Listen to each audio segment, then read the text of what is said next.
We all good there? Well, good to see you, Internet. Hope you're receiving this all clear. Today I'm having a little walk in the old holy floods. What do I mean by that? I mean there's a lot of holes being made by the floods. So, well, that and it's just, yeah, these are moderate floods. This is normally a dry ravine.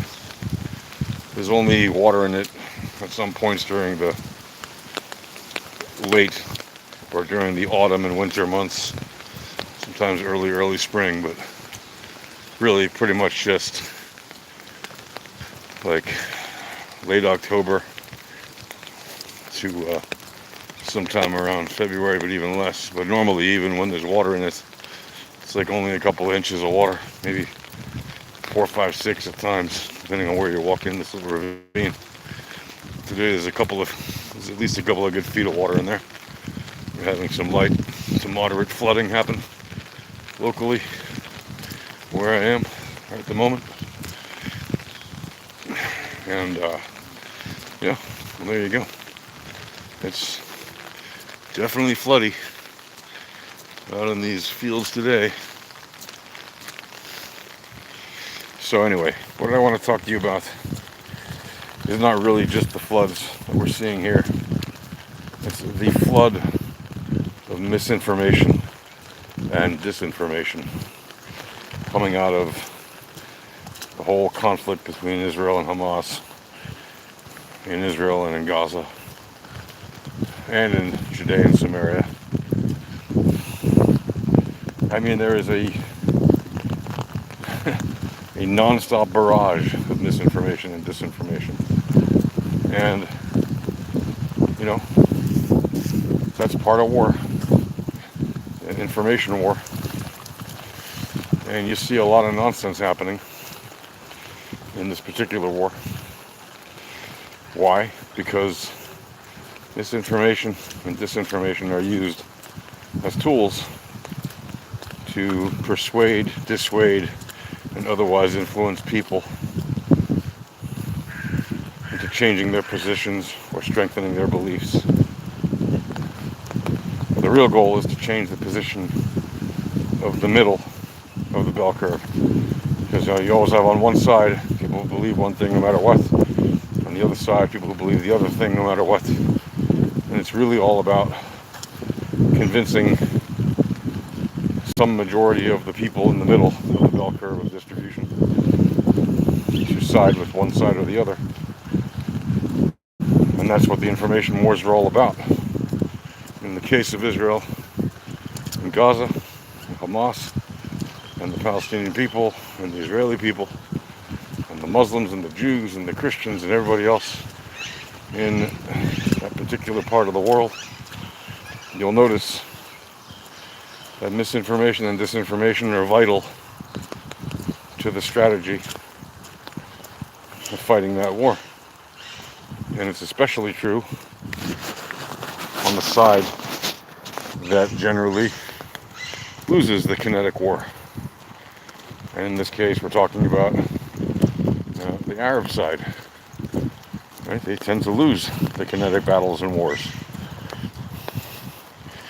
After their attack on October 7th, right, which the Hamas claimed as a kind of a victory, showing off their barbaric acts on their own GoPros and live streams, immediately the propagandists who support them are cheering them on and just decrying it as a major victory for their side, despite the absolutely horrific acts that were committed that day, live on camera and on social platforms by the very perpetrators who committed them. And if you can't say that that was terrorism, you need to get your values checked. No decent person would look at what happened on that day and say those were not barbaric acts of terrorism. And you can say, well, it was a response to Israeli occupation, blah, blah, blah. Sure. You can say that. you'd be wrong, but you can still say it. Why do I say you'd be wrong? Because you can't justify barbaric acts of terrorism, period. There is no reason for it. And then people will say, well, Israel is committing 20 times more barbaric acts of terrorism in Gaza. To which I would reply, if you think that, you don't understand how war works, and you don't understand the difference between intention and accidental or collateral damage. Intentional attacks are when you literally aim to harm innocent people who are not even combatants, or to just randomly attack even soldiers who've done nothing other than carry out their missions according to the law. And you could say, well, combatants are a fair target. Maybe they're a fair target for military, but they are not a fair target for terrorists. And you'll say, well, all they have is terrorists because they don't have a state. So any gunned force or any armed force that the Palestinians would use is by definition a terrorist force. To which I say, that is not the case. They could have a force that observes the Geneva Conventions, that honors the Code of War, because there are laws of war, and they could fight man to man, a fair fight. They could use whatever resources they have at their disposal, and you'll say, well, they don't have any resources. Israel has way more power than them. To which I would say, in 1948, when Israel was attacked by 7 Arab nations, you could say 5 Arab nations if you want, 5 Arab nations, Israel was massively outnumbered, outgunned, outsupplied, in every logistical, strategic, and tactical way was at a massive disadvantage against the Arab armies that they faced. And yet Israel won. Now, was it allowed to win completely? No, it was not. It was forced to accept a ceasefire, an armistice agreement at the end of that war in 1949. Why? Because the Arab world pressured international countries, governments and leaders to force Israel, a brand new state, which had literally been born of battle since the war began, and forced them to force the Jewish state to accept an armistice so that the Arabs could hold their head high and pretend like they had won, even though they had clearly been defeated in every sense, kinetically, despite their massive advantages. So, to say that Hamas can't fight an honorable fight against Israel is a lie. Hamas has every opportunity to fight honorably, and yet they don't. In which people say, well, Hamas has nowhere to go. They're in Gaza. Where do you expect them to go? Where do you expect their population to go? Of course they'll be stuck together in small places. Well, again, Israel had a tiny place to fight in 1948 and 1949, and did not use civilian infrastructure to fight from. The only time they fought from within infrastructures that were intended for civilians was when, for example, kibbutzes were being attacked and they were defending the kibbutzes, or places like that. Moshavs, cities, were being randomly attacked by, again, massively superior Arab forces in terms of numbers, logistics, supplies, and everything else. So, when I hear people say, well, you can't blame Hamas for the deaths in Gaza, it's Israel's fault. Israel's dropped 23,000 bombs or something, and it's killed 20,000 people, they claim. Well, first of all, Hamas numbers are to be taken with a grain of salt. But even if you accept their numbers, for the sake of argument, And even if you say, well, only a quarter of them or only a third of them are even Hamas terrorists, what about the other 2/3 or half or 3/4 that are civilians? Well, you shouldn't be using those civilians as human shields.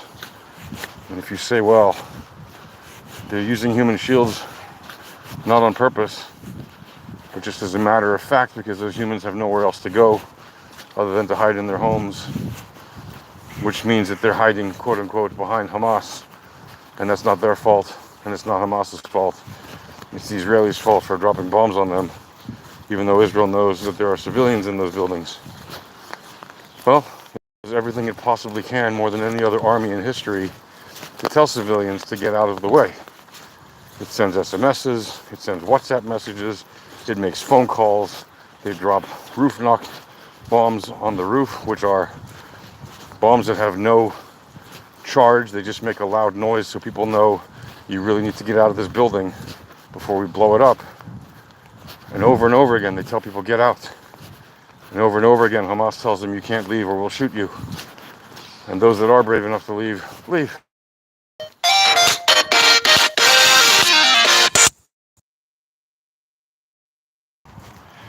And you'll say, well, that means that if Israel knows that the Palestinian people have no choice but to get out, then how can it be Hamas's fault or the Palestinian civilians' fault? And the answer is it's not the Palestinian civilians' fault, necessarily, especially if they don't necessarily support Hamas. Although the vast majority of people in Gaza have said that they do support Hamas.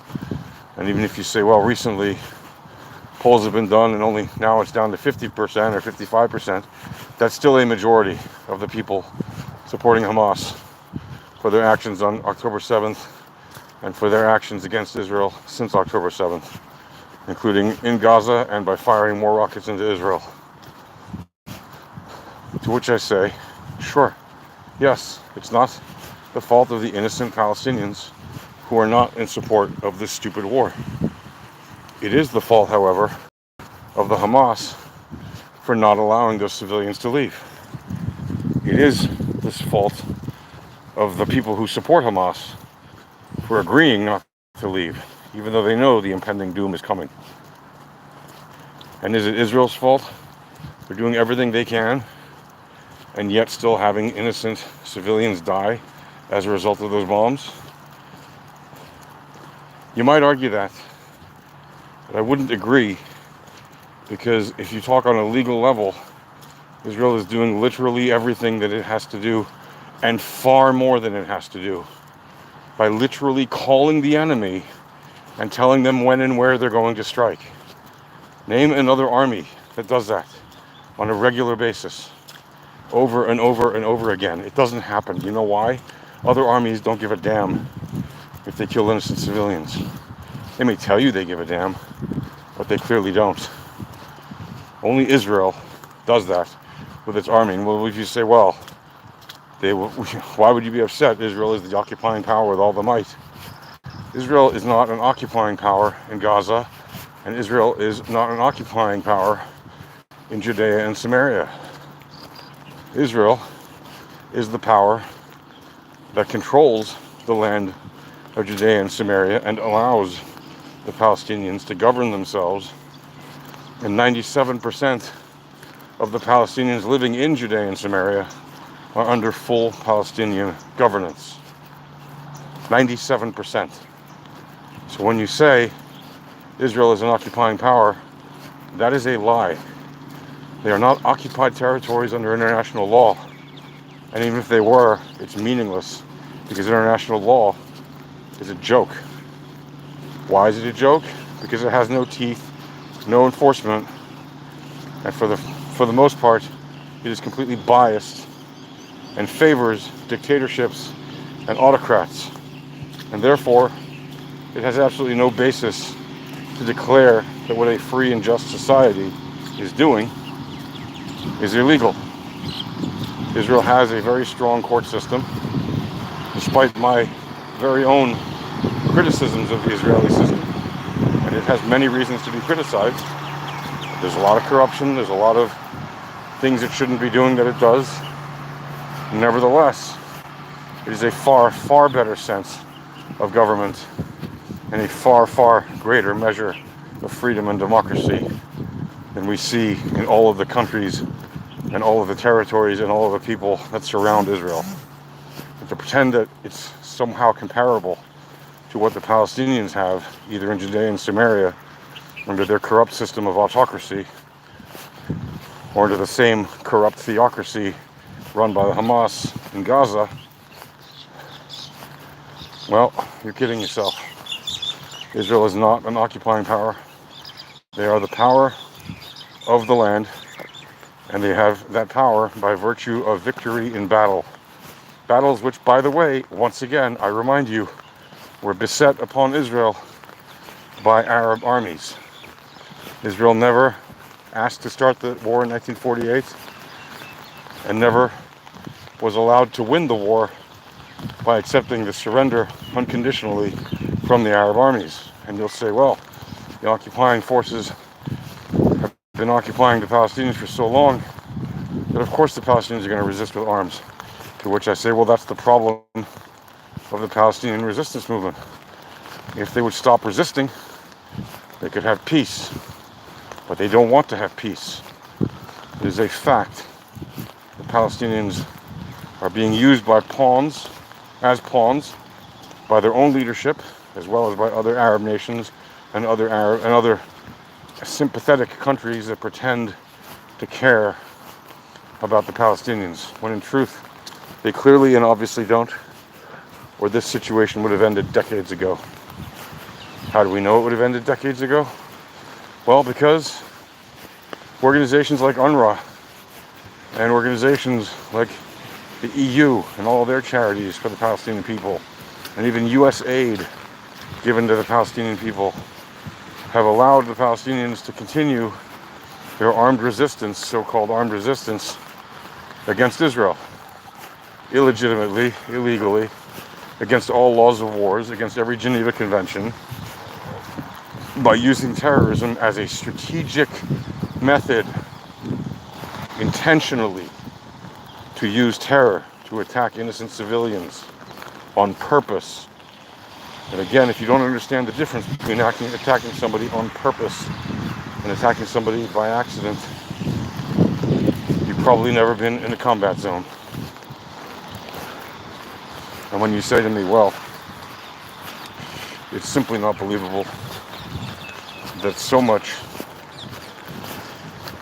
carnage could be done to innocent civilians by accident by Israel, and that 20,000 people would be dead by accident as opposed to by intention, when Israel's supposed to have a high-tech, superior army, I will say to you again, accidents happen in war all the time, and it is terrible. It does not mean that the army of Israel is intentionally attacking innocent civilians.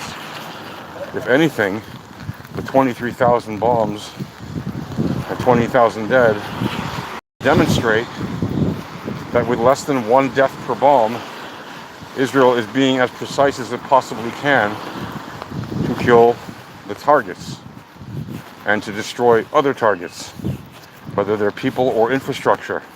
And keep in mind that many of the bombs used were used to destroy terrorist infrastructure, including tunnels and other infrastructure, sneak holes and hide holes, command centers, etc. Not just under hospitals, schools, and mosques, but in residential buildings, bedrooms with RPGs under the beds of children, Boy Scout clubs with rocket launchers right there inside of the middle of the meeting hall, and on and on and on. So no wonder Israel has to attack the infrastructure.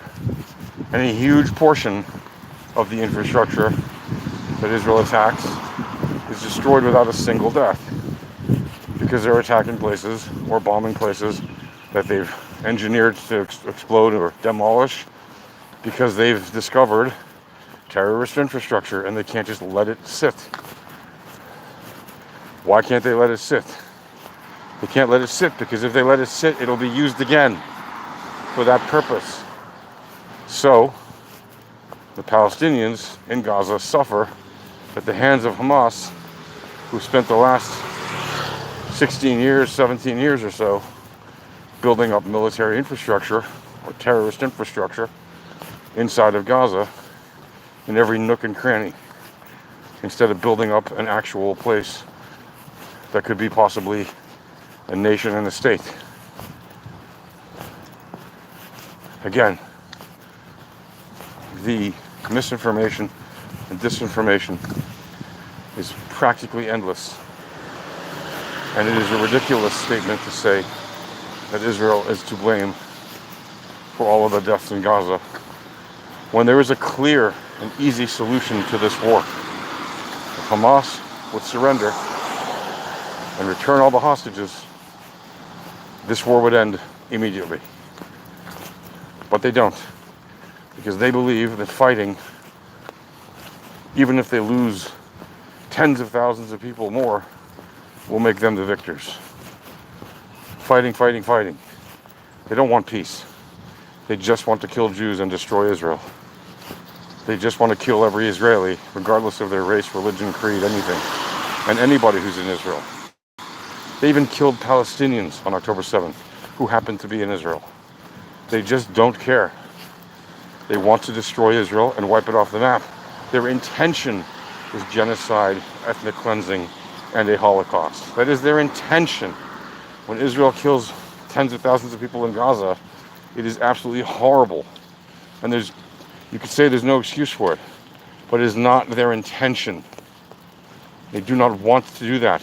They would lay down their arms immediately and stop the fighting immediately if the Hamas would stop shooting rockets and attacking Israel and intentionally try to kill every Jew and every Israeli and destroy all of Israel. And if they would just surrender, that would happen. Just like it happened in World War II with the Germans and the Japanese. And just like it's happened in countless other wars, where the loser surrenders, the winner declares victory, and then peace negotiations ensue. But that's not what the Palestinians want.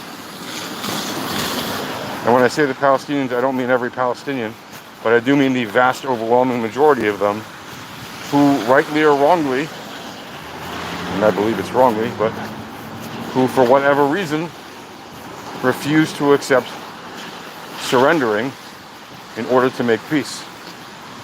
And the only reason that they don't surrender is because their culture is one of braggadocio. They refuse to accept the notion that they might have to declare that they've lost a war against a Jewish state because they hate Jews. And that is the bottom line. The Palestinians have been indoctrinated for decades, since the time of the Holocaust, to hate Jews. By whom? By their leader, Husseini, who met with Adolf Hitler himself and lived in Germany for a time and promised the Nazi leader that he would finish the job with concentration camps in what was then British Mandate Palestine after all of the European Jews had been murdered by Nazis. And that is the kind of brainwashing and indoctrination that Jews are up against, especially Israelis. They're up against a nation of people, and you can call them a nation, I don't care, a nation of people, right? Or people identifying since 1964 and increasingly since 1967 as a nation of so-called Palestinians, and specifically Arab Palestinians, that entirely predicate their education system on the hatred of Jews. It's that simple. When that hatred ends, this war will end. Until then, it will not. I wish you all a Shabbat Shalom, a peaceful time, a Merry Christmas.